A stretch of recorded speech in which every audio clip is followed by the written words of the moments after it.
বন্ধুরা দেখো, এখানে আমি পাস্তাটা বানানো দেখাইনি। পাস্তা তো সবাই জানে, সিম্পল পাস্তা বানানো।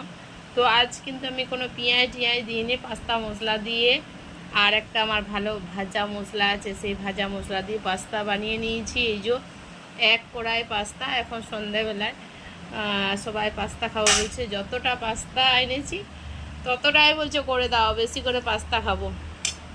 তো এই যে এরপর দিয়ে দেবো পেঁচা।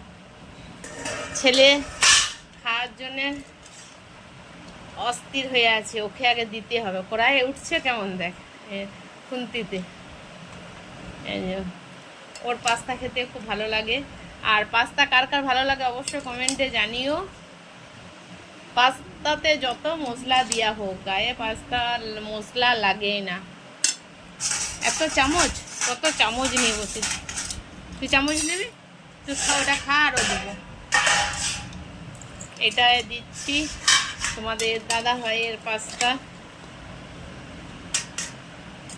অনেকটা আছে, আজ রাত্রের খাবার মনে হচ্ছে এটাই হয়ে যাবে। আর রাত্রে রুটি খেয়ে কারুকে কাজ নেই। কেমন হয়েছে রে? ভালো। কেমন হয়েছে? আমার দেখ, ক্যামেরাতে দেখা, খেয়ে দেখা, খেয়া। ও হাতেই খাচ্ছে না। কতটা নেবে নিয়ে যা, দা দেখো কতটা দেবো। আর দেবো, দেখবে কতটা দেবো। খুন্তিতে ভালো উঠছে না, আরও দেবো। হ্যাঁ, এক কড়াই আছে, আর দেবো।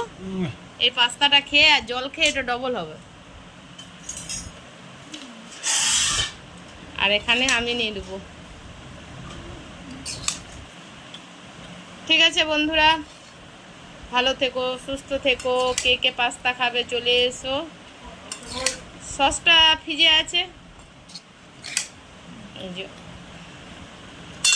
পড়ে যাচ্ছে। এই যে আমি নিয়ে নিয়েছি। আমি আর এখন নেব না, আমি খুব একটা বেশি পছন্দ করি না। এটা নিয়েছি। আর এই যে ছেলের অর্ধেক ও না খেতেই আছে এখন। কেমন লাগছে? ভালো তো? এখন এতটা আছে। কে কে খাবে চলে এসো ঝটপট করে।